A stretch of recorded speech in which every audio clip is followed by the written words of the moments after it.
பிதாவாகிய தேவனாலும் குமாரனாகிய இயேசு கிறிஸ்துவினாலும் உங்களுக்கு கிருபையும் சமாதானமும் உண்டாவதாக.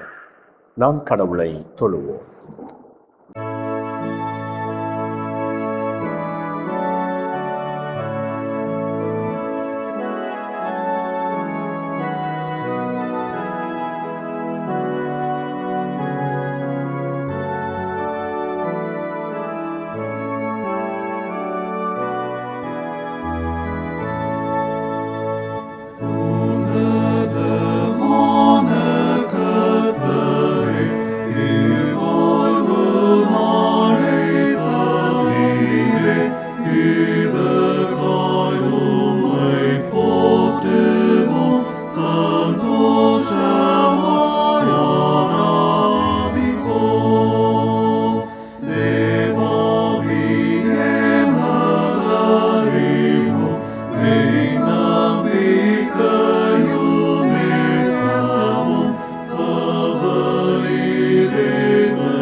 பலவான்களின் புத்திரரே, கர்த்தருக்கு மகிமையையும் வல்லமையும் செலுத்துங்கள்.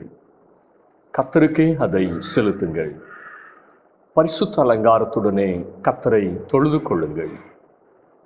கர்த்தர் தமது ஜனத்திற்கு பலன் கொடுப்பார். கர்த்தர் தமது ஜனத்திற்கு சமாதானம் அருளி அவர்களை ஆசீர்வதிப்பார். ஜெபம் செய்வோம். சமாதான காரணராம் எங்கள் அன்பின் ஆண்டவரே, இந்த பரிசுத்த ஆராதனையிலும் உலகம் தரக்கூடாததும் உலகம் எடுக்கக்கூடாததுமான தெய்வீக சமாதானத்தால் எங்களை நிரப்பி அருளும். வாழ்வின் துயரங்களையும் துக்கங்களையும் வேதனைகளையும் தேவ சமூகத்தில் இறக்கி வைத்து விடுதலையோடு பரலோகத்தின் தேவனை ஆராதிக்க கிருபை தாரும். இந்த தொழுகையில் பங்கெடுக்கிற ஒவ்வொருவரையும் ஆசீர்வதியும். ஆராதனையின் துவக்கம் முதல் நிறைவு மட்டும் கர்த்தருடைய பரிசுத்தமுள்ள நாம மாத்திரம் எங்கள் வழியாய் மகிமைப்படட்டும். இயேசு கிறிஸ்துவின் திருநாமத்தில் ஜெபிக்கிறோம் நல்ல பிதாவே, ஆமென். ஆண்டவருடைய பரிசுத்த நாமத்தை நாம் மகிமைப்படுத்தும் வண்ணமாக ஞான பாடலிலே 16வது பாடலை பாடுவோம்.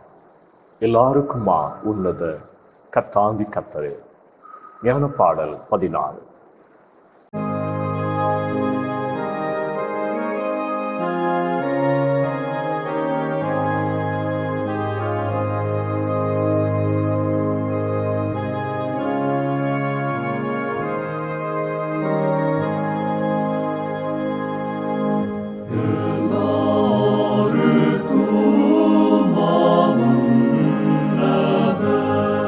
Kata di kata re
இந்த நாளுக்குரிய திருமுறை பாடத்தை நாம் படிக்க கேட்போம்.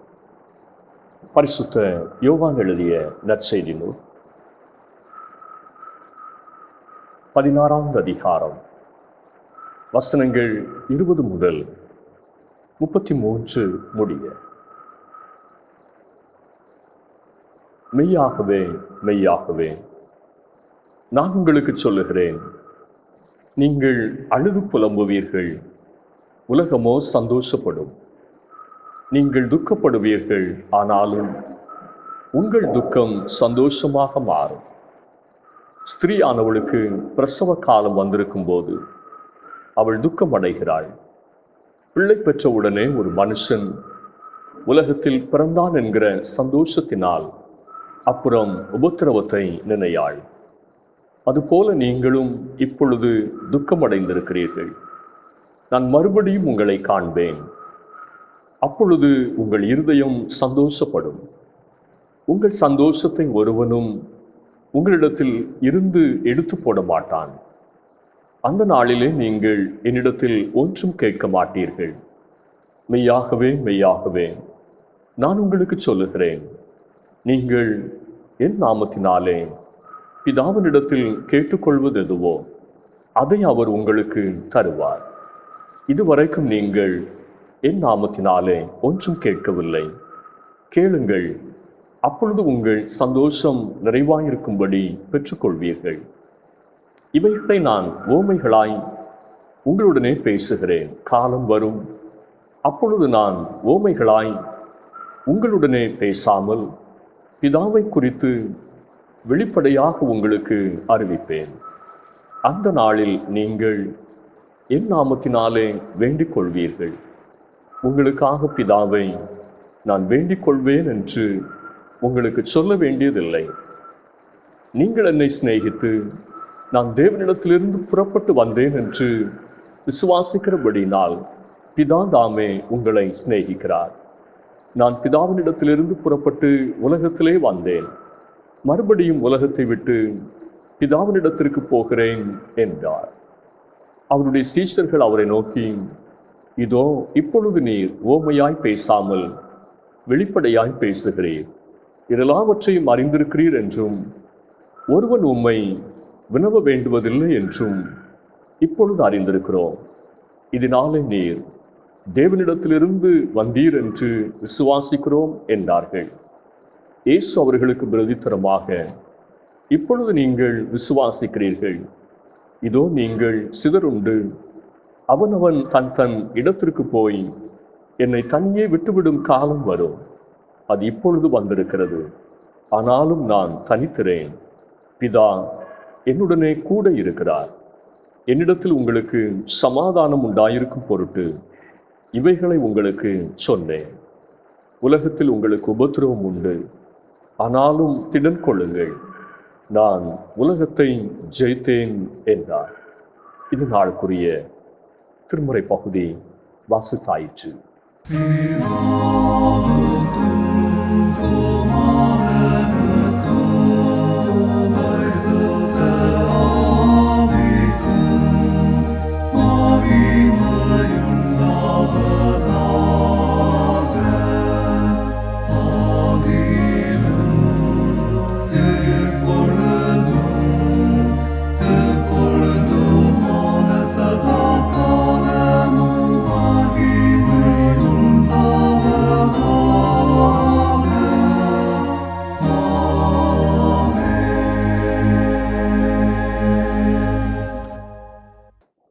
ஆண்டவருடைய அருள் வார்த்தைகளை கேட்க நாம் ஆயத்தப்படும் வண்ணமாக எழுப்புதல் பாடலிலே தம் கிருபை பெரிதல்லவோ தம் ஜீவனிலும் அதே என்ற பாடலை நாம் பாடுவோம்.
சேவை செய்ய கிருபை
தேடும் போது கிருபை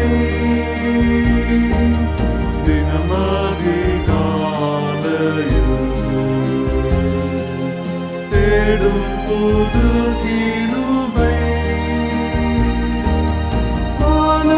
மனதளர்ந்த நேரத்திலும் பலவீன சரீரத்திலும் மனதளர்ந்த நேரத்திலும் பலவீன சரீரத்திலும் போதுமே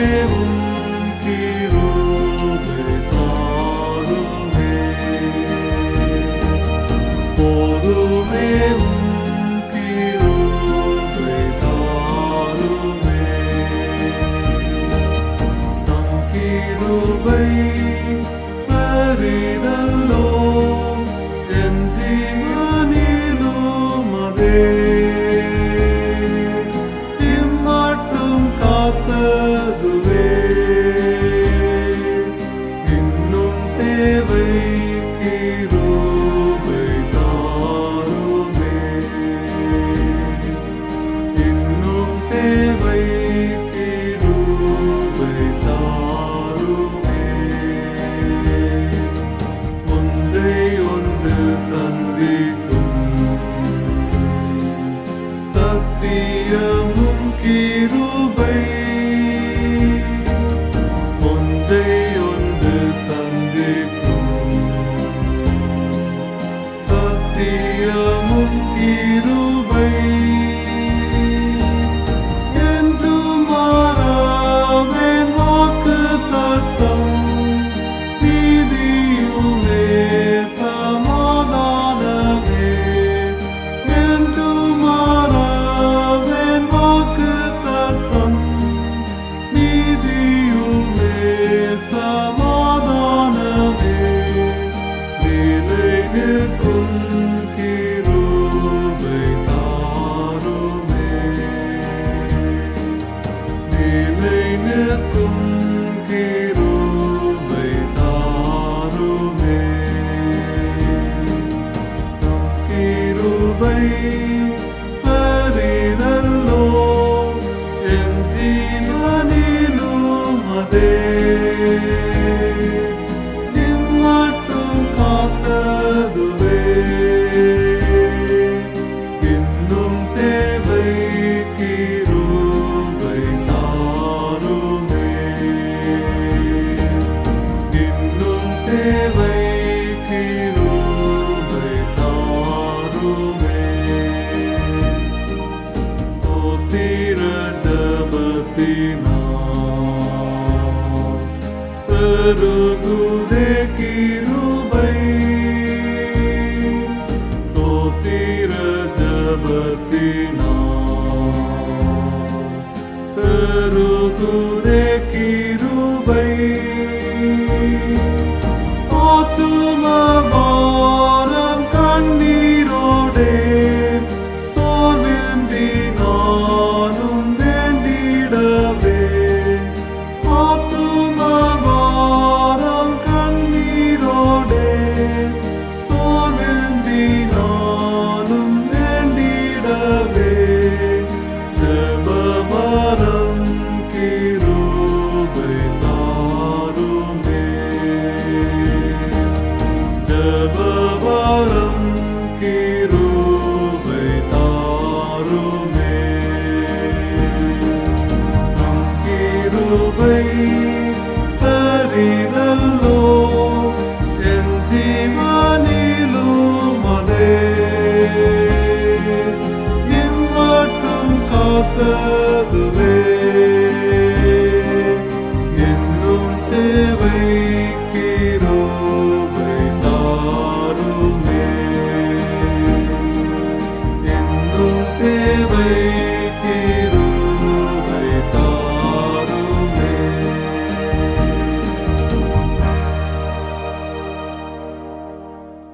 ஆசீர்வாதமான இந்த நாளுக்காக ஆண்டவரை ஸ்தோத்திரிப்போம். கர்த்தர் நம் ஒவ்வொருவரையும் ஆசீர்வதிப்பாராக. இந்த நாளின் தியானத்திற்காக தெரிந்து கொண்ட திருமறை வசனம் யோவான் நற்செய்தி நூல் 16வது அதிகாரம் 33வது வசனம். என்னிடத்தில் உங்களுக்கு சமாதானம் உண்டாயிருக்கும் பொருட்டு இவைகளை உங்களுக்கு சொன்னேன். உலகத்தில் உங்களுக்கு உபத்திரவம் உண்டு, ஆனாலும் திடன் கொள்ளுங்கள், நான் உலகத்தை ஜெயித்தேன். என் அமைதியை உங்களுக்கு அளிக்கிறேன் என்கிற தலைப்பிலே நாம் இந்த நாளில் கர்த்தருடைய வார்த்தையை தியானிக்க போகிறோம். யோவான் 16வது அதிகாரம் 16 முதல் 33 வரை உள்ள பகுதியில் ஆண்டவர் இயேசு தன் சிலுவை மரணத்திற்கு முன்பு பேசிய வழியனுப்பு உரை, ஃபேர்வெல் ஸ்பீச் இடம்பெற்றிருக்கிறது. ஆண்டவர் இயேசு தன் சீடர்களை விட்டு பிரிய போவதை அறிந்திருந்தார். அந்த பிரிவு சீடர்களுக்குள் கலக்கத்தையும் வேதனையையும் துக்கத்தையும் தருவதாக இருந்தாலும் ஒரு பெரிய சந்தோஷத்தையும் சமாதானத்தையும் வாழ்விலே கொண்டு வரும் என்று வாக்களித்தார். சமாதானம் என்பதை குறிக்கின்ற கிரேக்க சொல் ஐரேனே, சமாதானம் என்பதை குறிக்கும் எபிரேய சொல் ஷாலோம். இதற்கு 5 அர்த்தங்கள் உண்டு: முழுமை, பாதுகாப்பு, ஆரோக்கியம், செழிப்பு, சமாதானம் என்பவைகளாகும். திருமறையில் 350 இடங்களுக்கு மேலாக சமாதானம் என்ற வார்த்தை பயன்படுத்தப்பட்டிருக்கிறது. இன்று முழு உலகமும் தேடுகிற மிக முக்கியமான ஒரு காரியம் சமாதானம். ஒவ்வொரு நாளும் நாம் பிரச்சனையின் நடுவில் வாழ்கிறோம். நாடுகளுக்கு நாடு சமாதானம் இல்லை, நண்பர்களுக்கு இடையில் சமாதானம் இல்லை, குடும்பங்களுக்குள்ளாக சமாதானம் இல்லை. சாதாரண பேச்சுவாக்கில் பிறர் சொல்ல நாம் கேட்கிற காரியம் நிம்மதியே இல்லை. மனசுக்கு ரொம்ப கஷ்டமாக இருக்கிறது. ஏதோ ஒரு பாரம் என்னை அழுத்துகிறது. இப்படிப்பட்ட சூழ்நிலைமைகளை நாமும் ஒவ்வொரு நாளும் சந்திக்கிறோம். பிரச்சனைகள், கஷ்டங்கள் நடுவில் என் அமைதியை உங்களுக்கு அளிக்கிறேன் என்று ஆண்டவர் இயேசு நமக்கு வாக்களிக்கிறார். இயேசு கிறிஸ்து தருகின்ற அமைதி எப்படிப்பட்டது? திடப்படுத்தும் அமைதி. யோவான் 16வது அதிகாரம் 33வது வசனம். திடனிழந்து நிற்கும்போது நம்மை திடப்படுத்துவதுதான் தேவன் தருகிற சமாதானத்தினுடைய தன்மையாக இருக்கிறது. எதிரான சூழ்நிலைகள் நடுவில், உபத்திரவங்கள் நடுவில் கடவுள் தருகின்ற அமைதி நம்மை திடப்படுத்துகிறது. ஆண்டவர் இயேசு சீடர்களை பார்த்து, உபத்திரவமே உங்களுக்கு வராது என்று சொல்லவில்லை. உபத்திரவம் உண்டு, அதன் மத்தியில் திடனாயிருக்கும்படி என் அமைதியை உங்களுக்கு தருவேன் என்று வாக்களித்தார். இன்னும் நம்மை சுற்றிலும் ஒவ்வொரு நாளும் அமைதியை சீர்குலைக்கும் காரியங்களையே நாம் அதிகமாக பார்க்கிறோம். ஆபத்துக்களும் மோசங்களும் நம்மை ஒவ்வொரு நாளும் சுற்றி நிற்கிறது. திடனற்று போகிறோம். ஆனால் தேவ சமாதானம் நம்மை திடப்படுத்துகிறது. அப்போஸ்தலர் 27வது அதிகாரத்தில் படிக்கும்போது, யூரோக்லிதோன் என்கிற கடும் காற்றினால் கடலில் கப்பல் தன் போக்கில் அடித்துச் செல்லப்பட்டது. பவுல் அப்போஸ்தலரோடு சேர்ந்து 276 பேர் பயணப்பட்ட ஒரு பெரிய கப்பல் அது. அப்போஸ்தலர் 27:20 சொல்லுகிறது, இனி தப்பி பிழைப்போம் என்கிற நம்பிக்கையே இல்லாமல் அனைவரும் தவித்தார்கள். அந்த இடத்திலும் பவுல் மாத்திரம் அமைதலோடு இருந்தார், சமாதானத்தோடு இருந்தார். எவ்வளவு ஆச்சரியம்! சூழ்நிலைமை மிக மோசமாயிருந்தாலும் பவுல் அந்த சூழ்நிலைமையிலும் அந்த ஜனங்களை திடப்படுத்தினார். அப்போஸ்தலர் 27-22. கப்பலில் பயணித்தவர்கள் மரண பயத்தினால் 14 நாட்களாய் ஒன்றும் சாப்பிடவில்லை என்று அப்போஸ்தலர் 27-33 சொல்லுகிறது. கப்பலில் பயணித்தவர்களை பார்த்து பவுல் சொன்னார், என்னை ஆட்கொண்டவரும் நான் சேவிக்கிறவருமான கர்த்தருடைய தூதனானவர் எனக்கு தரிசனமாகி, பவுலே, பயப்படாதே, நீ ராயனுக்கு முன்பாக நிற்க வேண்டும். இதோ உன்னுடனே கூட யாத்திரை பண்ணுகிற யாவருக்கும் தேவன் உனக்கு தயவு பண்ணினார். ஆனபடியால் மனுஷரே, திடம் மனதாயிருங்கள், எனக்கு சொல்லப்பட்ட பிரகாரமாகவே நடக்கும் என்று தேவனிடத்தில் நம்பிக்கையாயிருக்கிறேன். ஆண்டவர் மேல் பவுலுக்கு எவ்வளவு பெரிய ஒரு நம்பிக்கை! பவுலின் வாழ்க்கையிலே காணப்பட்ட சமாதானத்திற்கு காரணம் இந்த நம்பிக்கை தான். ஏசாயா 26:3 சொல்லுகிறது, உம்மை உறுதியாய் பற்றி கொண்ட மனதை உடையவன் உம்மையே நம்பியிருக்கிறபடியால் நீர் அவனை பூரண சமாதானத்துடன் காத்துக்கொள்வீர். தேவன் தரும் அமைதி பவுலை அன்று திடப்படுத்தியது. அந்த கப்பலில் இருந்த அத்தனை பேரையும் திடப்படுத்தியது.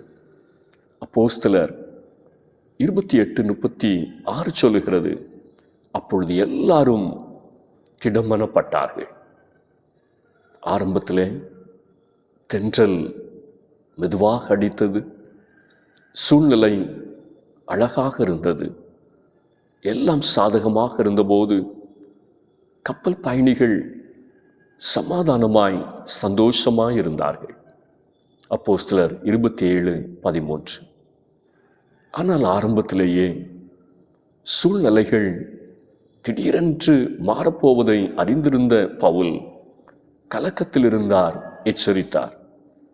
ஆனால் ஒருவரும் அதை கேட்கவில்லை. அப்போஸ்தலர் 27:10. சூழ்நிலைகள் வர வர மோசமடைந்தது. இப்பொழுது பவுல் சமாதானமாயிருந்தார்.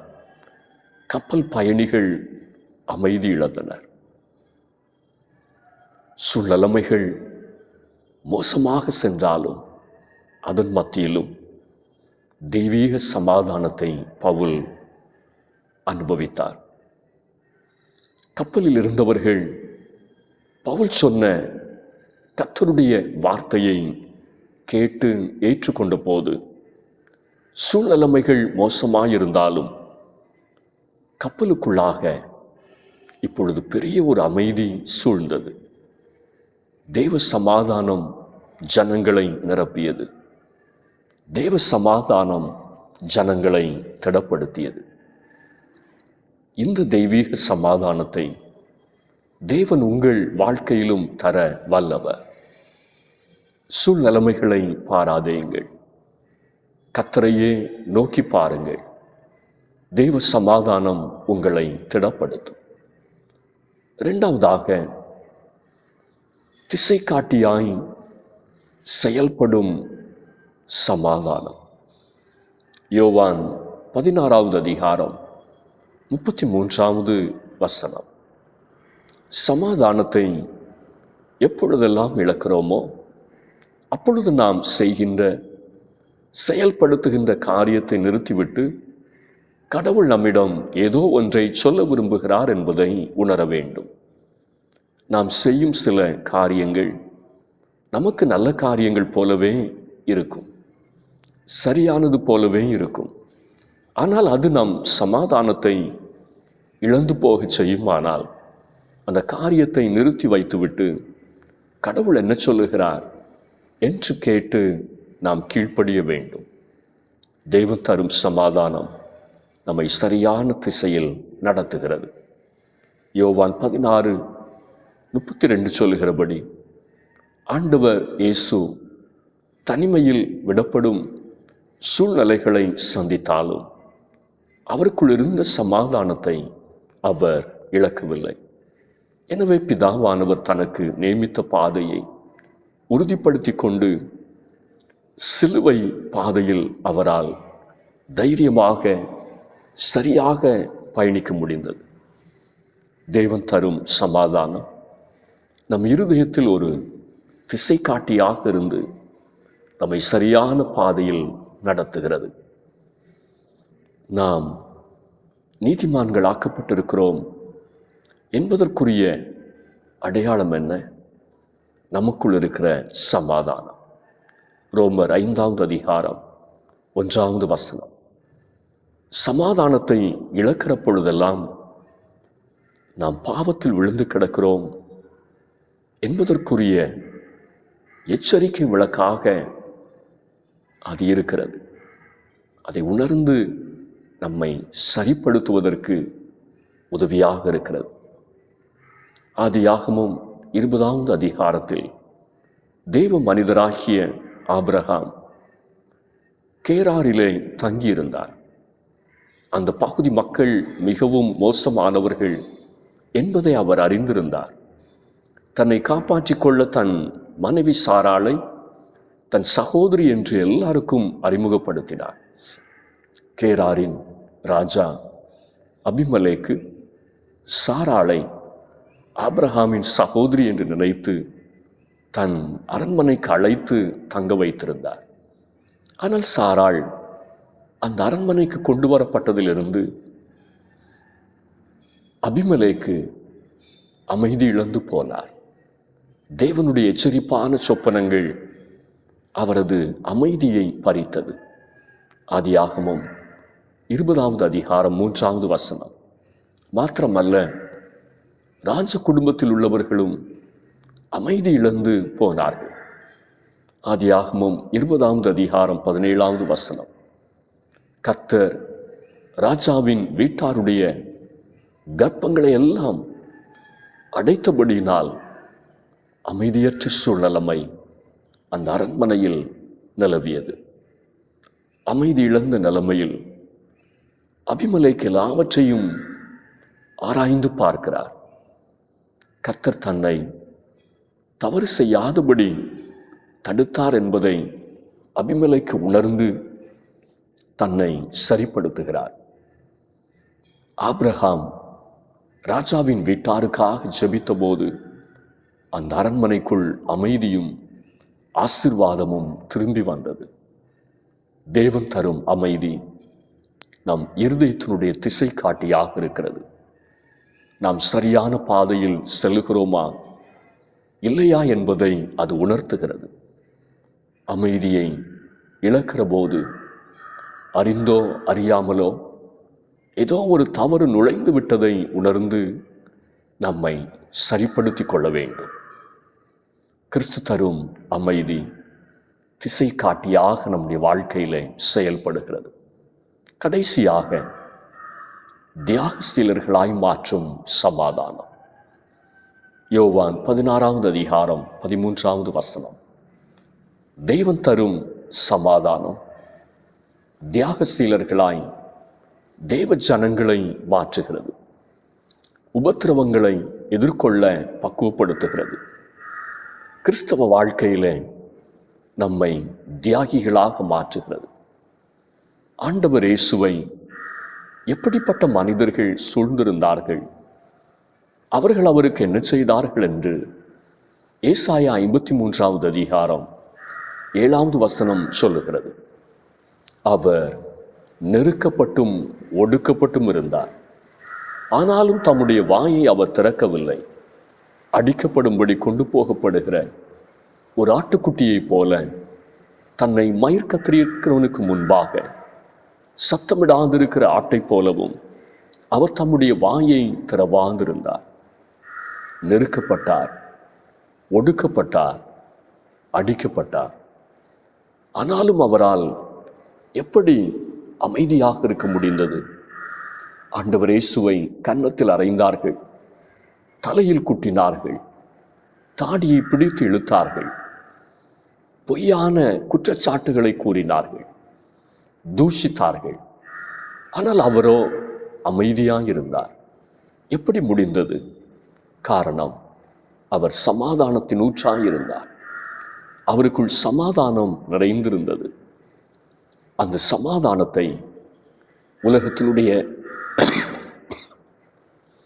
எந்த சூழ்நிலைகளாலும் பாதிக்க முடியவில்லை, பறிக்க முடியவில்லை. நம்முடைய வாழ்விலும் பிறரால் நெருக்கப்படலாம், ஒடுக்கப்படலாம், பிறர் நம் மீது அவதூறை அள்ளி வீசலாம்.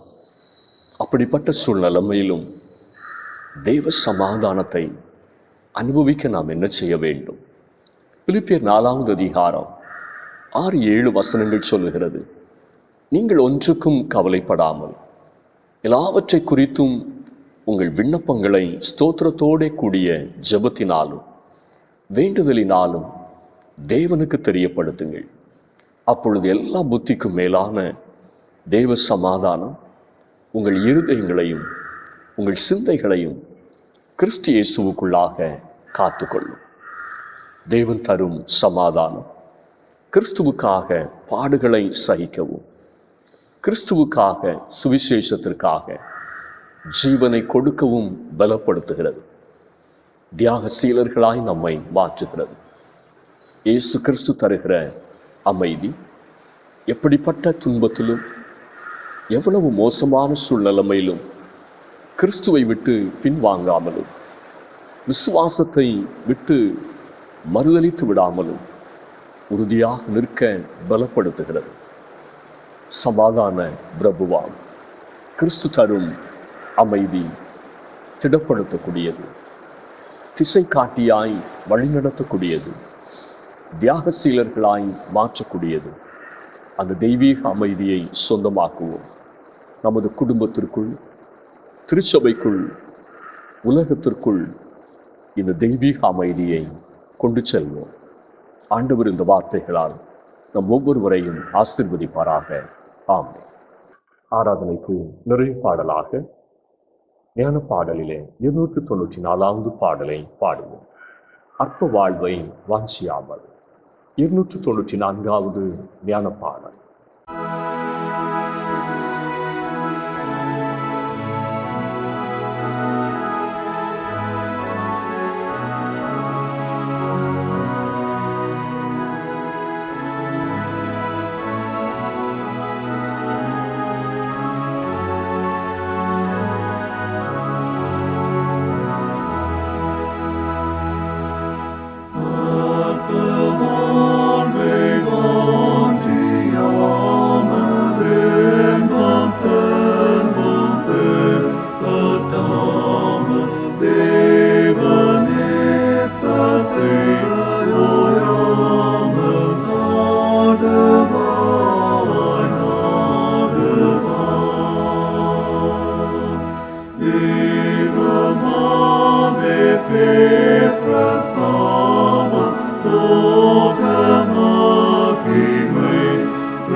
Kataria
ஜெபம் செய்வோம். சமாதான பிரபுவாம் எங்கள் அன்பின் ஆண்டவரே, இந்த மனமகிழ்ச்சியான ஆராதனை வேளையிலும் நன்றியறிதலோடு தேவ சமூகத்தை விட்டு புறப்பட்டு செல்ல நாங்கள் ஆயத்தப்படுகிறோம். கேட்ட வார்த்தையின்படி கர்த்தர் எங்களை ஆசீர்வதித்து அனுப்ப நாங்கள் ஜெபிக்கிறோம். திடனற்ற நிலைமையிலே உம்முடைய அமைதியை தந்து எங்களை திடப்படுத்துகிற தேவன் நீர். தேவ சமூகத்தில் யாரெல்லாம் திடனற்றவர்களாய் பயத்தோடும் மனவேதனையோடும் இருக்கிறார்களோ, தேவன் தருகிற சமாதானம் தம்முடைய பிள்ளைகளுடைய உள்ளத்தை நிரப்பட்டும் என்று சொல்லி நாங்கள் ஜெபிக்கின்றோம். எங்களுடைய வாழ்க்கையில் தடுமாறுகிற பொழுதெல்லாம் சரியான முடிவை எடுப்பதற்கு நாங்கள் யோசிக்கின்ற தருணங்களிலெல்லாம் விலையேறப்பெற்ற சமாதானத்தை காத்துக்கொண்டு சரியான பாதையிலே முன்னோக்கி செல்ல கர்த்தர் எங்களுக்கு தயவு பாராட்ட ஜெபிக்கின்றோம். கோணலான வழிகளுக்கும் கேடான பாதைகளுக்கும் கர்த்தர் எங்களை நீங்களாக்கி தம்முடைய செவையான பாதையிலே வழிநடத்த தேவ சமாதானத்தை காத்துக்கொள்ள கிருபை பாராட்ட நாங்கள் ஜெபிக்கிறோம். இன்னமும் எங்களுடைய வாழ்வை அர்ப்பணிக்க, தியாகத்தோடு வாழ சமாதானத்தின் தேவன் பரலோகத்தின் சமாதானத்தை எங்களுடைய வாழ்க்கையில் அருளி செய்து ஆசீர்வதிக்க ஜெபிக்கிறோம். ஆண்டவர் இயேசு எத்தனை பாடுகளின் வழியாய் கடந்து சென்றார். அதன் மத்தியிலும் தெய்வீக சமாதானத்தை தன்னிலே அனுபவித்து கல்வாரி சிலுவையிலே தியாக பலியானாரே, அதே வண்ணமாக எங்களுடைய வாழ்க்கையிலும் தெய்வீக சமாதானத்தை காத்துக்கொண்டு எங்களை அர்ப்பணிக்க கர்த்தர் கிருபை பாராட்டு ஜெபிக்கிறோம். குடும்பங்களுக்குள்ளாக தேவன் அமைதலை தந்தருள்வீராக. குடும்ப பிரச்சனைகள், குடும்பத்திற்குள் இருக்கிறதான கருத்து வேறுபாடுகள், சண்டைகள், சச்சரவுகள் எல்லாவற்றையும் கர்த்தர் மாற்றி ஒவ்வொரு குடும்பத்திலும் கர்த்தர் தருகிற சமாதானம் சூழ்ந்து கொள்ளட்டும் என்று சொல்லி நாங்கள் ஜெபிக்கிறோம். ஜெப குறைவுகளினால், வேத வசன தியான குறைவுகளினால், கர்த்தருக்கு பிரியமாக நடக்க தவறினதினால் சமாதானத்தை இழந்து போயிருக்கிறவர்கள் உண்டு. பாவ பழக்க வழக்கத்தினால் சமாதானத்திற்கு தூரமாய் விலகி நிற்கிறவர்கள் உண்டு. ஒவ்வொருவரும் தங்களுடைய வாழ்க்கையை சரிப்படுத்தி தெய்வீக சமாதானத்தை இந்த நாளிலே சொந்தமாக்கி கொள்ள கர்த்தர் கிருபை பாராட்டோமை நோக்கி நாங்கள் ஜெபிக்கின்றோம். குடும்பங்களை கர்த்தர் நேசிக்கிறீர், குடும்பங்களில் உள்ள பிள்ளைகளை கர்த்தர் நேசிக்கிறீர் என்பதை ஒவ்வொருவரும் உணர்ந்து ஆண்டவருக்கு பிரியமாக வாழ்ந்திருக்க கர்த்தர் உதவி செய்ய ஜெபிக்கிறோம். ஒவ்வொருடைய தேவைகளும் இந்த நாளிலே சந்திக்கப்படட்டும். ஆண்டவர் தாமே கடன் பாரங்களை மாற்றி குடும்பங்களிலே பொருளாதார தேவைகள் சந்திக்கப்பட தயவு பாராட்ட ஜெபிக்கிறோம். குழந்தை பாக்கியத்தை கொடுத்து குடும்பங்களுடைய பிள்ளைகளை கர்த்தர் கடாட்சி தருள உம்மை நோக்கி நாங்கள் ஜெபிக்கின்றோம். நல்ல காரியங்கள் கைக்குடி வர பண்ணி ஏற்ற நாட்களிலே மங்களகரமான காரியங்கள் குடும்பங்களிலே நடந்தேற, குடும்பங்கள் கட்டப்பட ஆசீர்வதிக்கப்பட கர்த்தர் தயவு பாராட்டு ஜெபிக்கிறோம். படிக்கிற தம்முடைய பிள்ளைகளையும் ஞானத்தால் கர்த்தர் நிறைத்தருள நாங்கள் ஜெபிக்கிறோம். தேவன் தருகிற அறிவும் புத்தியும் தம்முடைய பிள்ளைகளுடைய வாழ்க்கையில நிறைவாய் தங்கியிருக்கட்டும் என்று சொல்லி நாங்கள் ஜெபிக்கிறோம். பேதமை உள்ள பிள்ளைகளையும் கர்த்தர் நினைந்தருளுவீராக. படித்து முடித்து வேலை வாய்ப்பு காத்திருக்கிற தம்முடைய பிள்ளைகளுக்கும் நல்லதொரு வேலை வாய்ப்பை தந்து கர்த்தர் ஆசீர்வதிக்க நாங்கள் ஜெபிக்கின்றோம்.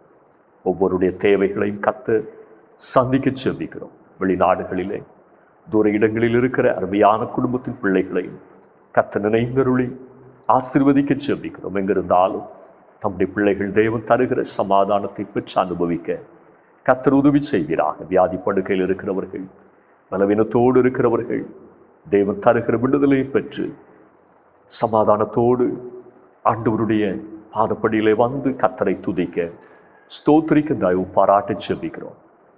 திருச்சபையினுடைய ஊழியங்கள், திருச்சபைக்கு வெளியிலே கர்த்தருக்கு மகிமையாய் நிறைவேற்றப்படுகிற எல்லா ஊழியங்களையும் கர்த்தர் ஆசீர்வதிக்க நாங்கள் ஜெபிக்கின்றோம். ஊழியத்தினுடைய பாதையிலே நெருக்கங்களை அனுபவிக்கிற தேவ பிள்ளைகளை கர்த்தர் திடப்படுத்தி பலப்படுத்தி சாட்சியாக நிறுத்த உம்மை நோக்கி ஜெபிக்கிறோம். முழு உலகிலும் கர்த்தருடைய வார்த்தை அறிவிக்கப்படுகிற இடங்களிலெல்லாம் தெய்வீக சமாதானம் சூழ்ந்து கொள்ளட்டும். தேசத்தை கர்த்தர் ஆசீர்வதியும். இயற்கையினுடைய பேரழிவுகள், பொல்லாப்புகள், மோசங்கள் அணுகாதுபடிக்கு காத்துக்கொள்ள நாங்கள் ஜெபிக்கின்றோம். முழு உலகத்திலும் அமைதலை கர்த்தர் தந்தருடன் நாங்கள் ஜெபிக்கிறோம். நாடுகளுக்கு இடையிலே காணப்படுகிற யுத்த சூழ்நிலைமைகள், அமைதியற்ற நிலைமைகள், உள்நாட்டு கலவரங்களினால் பாதிக்கப்பட்டிருக்கிற தேசங்கள், பொருளாதார நலிவுகளினாலே பாதிக்கப்பட்டு இருக்கிற தேசங்கள், ஒவ்வொரு தேசங்களுக்குள்ளும் தேவன் அமைதலை தந்து தலைவர்கள் மூலமாக தொடர்ந்தும் நன்மையான நாட்கள் அமையத்தக்கதாய் கர்த்தர் தயவு பாராட்டி ஜெபிக்கின்றோம். இந்த திருக்கரங்களிலே எங்களை தாழ்த்தி ஒப்புக் கொடுக்கிறோம். கர்த்தர் பொறுப்படுத்திக் கொள்ளும். ஆசீர்வதி. இயேசுனுடைய பேரில் கேட்கிறோம் நல்ல பிதாவே, ஆமென்.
ஆண்டவராகிய இயேசு கிறிஸ்துவின் கிருபையும் பிதாவாகிய தேவனுடைய அன்பும் பரிசுத்த ஆவியானுடைய ஐக்கியமும் சிநேகமும் நம் அனைவரோடும் இன்றும் சதா காலங்களிலும் நிறைவாய் தங்கியிருப்பதாக.